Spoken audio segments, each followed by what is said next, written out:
नमस्कार।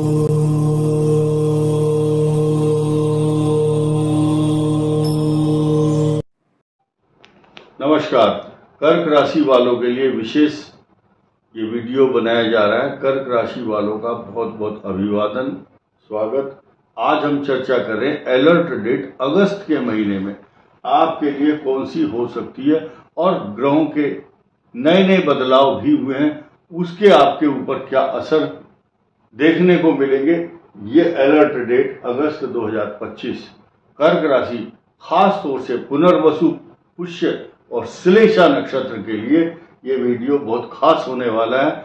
ऐसी स्थिति में जब अष्टम भाव जो मृत्यु स्थान पर राहु की गोचर में स्थिति चल रही हो और ये बृहस्पति अतिचारी होकर इसको देख भी रहा हो, तो ऐसी पोजीशन में और आपके भाग्य स्थान का स्वामी भी बृहस्पति है और शनि यहाँ पर विराजमान है। लेकिन साथ साथ अच्छी अच्छी बातें सुनना शुरू कर दो फटाफट। ये तीन ग्रह यानी कि सूर्य और बुध का बुधादित्य योग, आपका यह स्वग्रही चंद्रमा, ये आपके लिए बहुत ताकतवर बना रहा है आपको, क्योंकि बुधादित्य योग में पर्सनालिटी बहुत अच्छी हो जाती है। आप महिला हैं चाहे पुरुष हैं, आपका अधिपत्य अब ये महीना 15 अगस्त तक बहुत विशेष जाने वाला है, आपके लिए उपलब्धियों भरा होगा और आपकी जो मैरिज लाइफ है उसको कोई डिस्टरबेंस नहीं होगा। कारण क्या है? क्योंकि ये ग्रह इसको देख रहे हैं, चंद्रमा भी देखता है। अब नई चीज सुनिए, आपका जो धन स्थान है, जहां कुटुंब भी है, वाणी का स्थान भी है, केतु है यहाँ, ये मुख के रोग उत्पन्न करता है, लेकिन वाणी को बहुत संयमित भाषा आपको बोलनी है, कड़वी भाषा नहीं बोलनी चाहिए। कष्टकारक समय है आपका। मैं यहाँ आपको ये आगाह करना चाहूंगा, चेतावनी के रूप में बताना चाहूंगा, चुनौती के रूप में, ये जो भाव है आपका, ये बना हुआ है पाप कर्तरी योग से युक्त। अब यह बीच में आ गया केतु, इधर मंगल और इधर सूर्य। अब इस राशि का स्वामी 12th में चला गया, ये और भी खराब स्थिति है। तो ऐसी पोजीशन में ये तीन पाप ग्रहों का क्रम से एक साथ होना इस भाव के लिए तो बिल्कुल भी अच्छा नहीं है। इसलिए भूमि, भवन, वाहन, सवारी, प्रॉपर्टी, पैसा, स्वर्ण, रत्न, आभूषण जो भी आपको प्राप्त होगा, लेकिन कष्ट से प्राप्त होगा, टाइम लगेगा। आप जिंदगी में सुख के साधन ही ढूंढते रह जाओगे, लेकिन आपको सबसे बड़ी चीज है धन, सोना चांदी अगर इकट्ठा करना तो अपनी वाणी को ठीक रखो। इसके 2 महीने हैं। अगर आपके मुख में कोई रोग है, गले में रोग है, तो वाणी को ठीक रखना है। या अगर बातचीत कर रहे हैं, पब्लिक डीलिंग में है आप, तो बहुत संभल कर बोलना है। आपने देखा होगा बहुत सारे नेता होते हैं, उनके मुंह से इतनी उल जलूल बात निकलती है, पब्लिक के सामने फिर माफी भी नहीं मांगते। वो इतने बेशर्म होते हैं और पब्लिक को मूर्ख समझते हैं। ये जो समय है, इस समय आपको बहुत सोच समझ के चलना है। आप एक साधारण व्यक्ति के रूप में मैं समझा रहा हूं, ये जो स्टेटमेंट है, ये नेताओं के लिए नहीं है, अच्छे लोगों के लिए है।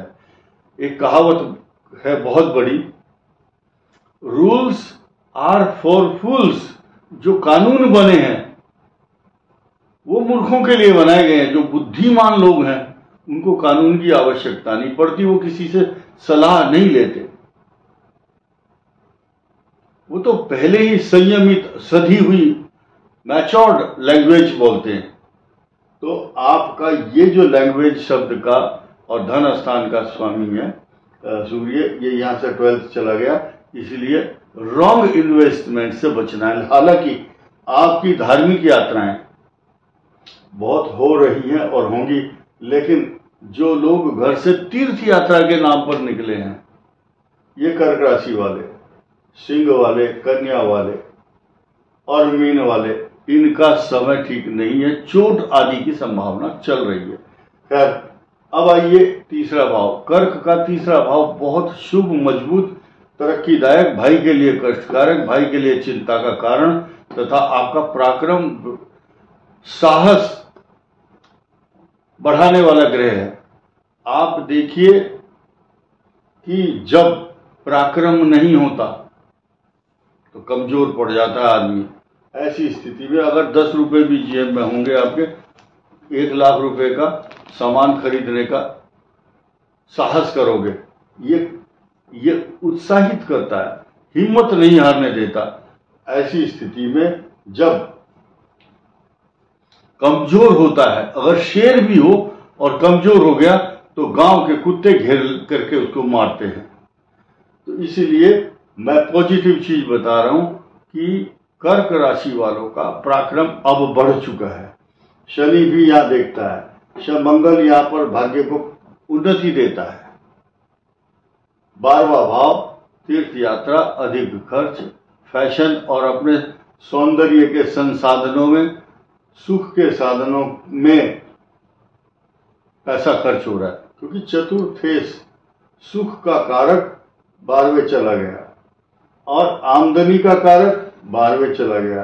भाग्य स्थान का स्वामी 12वें चला गया, छठे स्थान का स्वामी 12वें चला गया।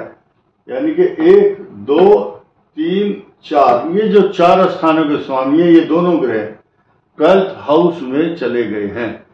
इनका जो खर्चा हो रहा है उसका रिटर्न नहीं आ रहा है आपके पास। इसलिए कर्क राशि को बहुत चुनौतीपूर्ण ढंग से चलना है। मैरिज लाइफ को देखते हुए अक्टूबर तक बहुत अच्छे समीकरण नहीं बन रहे, क्योंकि अब देखिए आपके दाम्पत्य जीवन, मैरिज लाइफ का स्वामी शनि यहां से दृष्ट है, इससे पहले यहां से दृष्ट था। अब नया एक फार्मूला सुनिए। कुछ लोग सोचते हैं कि हम अपनी तरफ से बनाते हैं, ऐसा नहीं है। पुस्तक उठाइए, पंचांग देखिए, आपको वीडियो देखने की जरूरत नहीं है, खुद हिसाब लगा सकते हैं आप अपना कि जब चतुर्थ मंगल 13 सितंबर को जाएंगे तो मैरिज लाइफ को कुछ डिस्टर्ब जरूर करेंगे।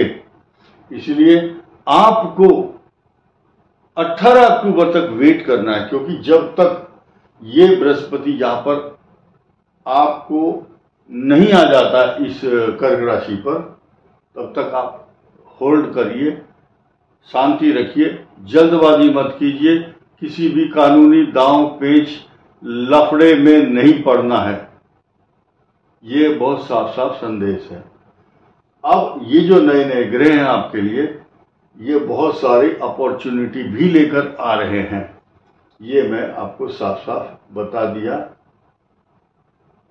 और आपको अब ध्यान देना है कि जो अलर्ट डेट है अगस्त माह की, ये आपके लिए कौन सी चुनौती लेकर आ रही है, ये ध्यान देने की बात है।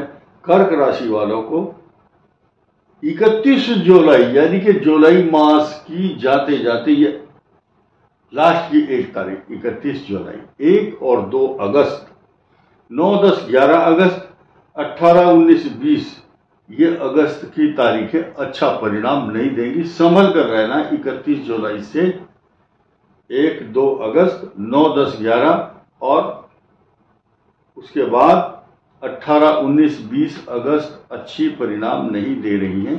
इसलिए सचेत होकर रहने की आवश्यकता है। अगर आप अपनी लाइफ में गणेश जी की आराधना, जो कि गणेश जी का जो परिवार है, श्रावण मास,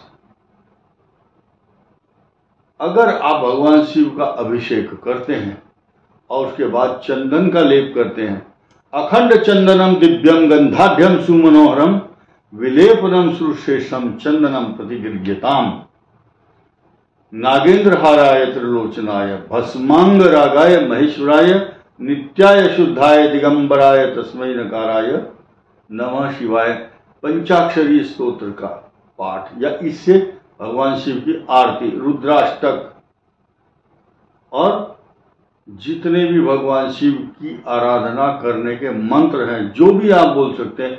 कोई अगर नहीं जानता है, अज्ञानतावश, आप वो सिर्फ इतना तो बोल ही सकता कि ओम नमः शिवाय। चंदन को घिसो और अनार के कलम से ऐसे डुबो करके, एक बेलपत्र का जो पत्ता है, 3 पत्ते हैं उसमें, एक पर ओम लिखो शुरू में, बीच वाले पर नमः और तीसरे पर शिवाय, और उसको उल्टा किया हुआ जवाब लिखेंगे, रख दो। पान का पत्ता और बेलपत्र को उल्टा चढ़ाने से कई हजार गुना फल प्राप्त होता है। इस वीडियो में इतना ही। धन्यवाद। नमस्कार।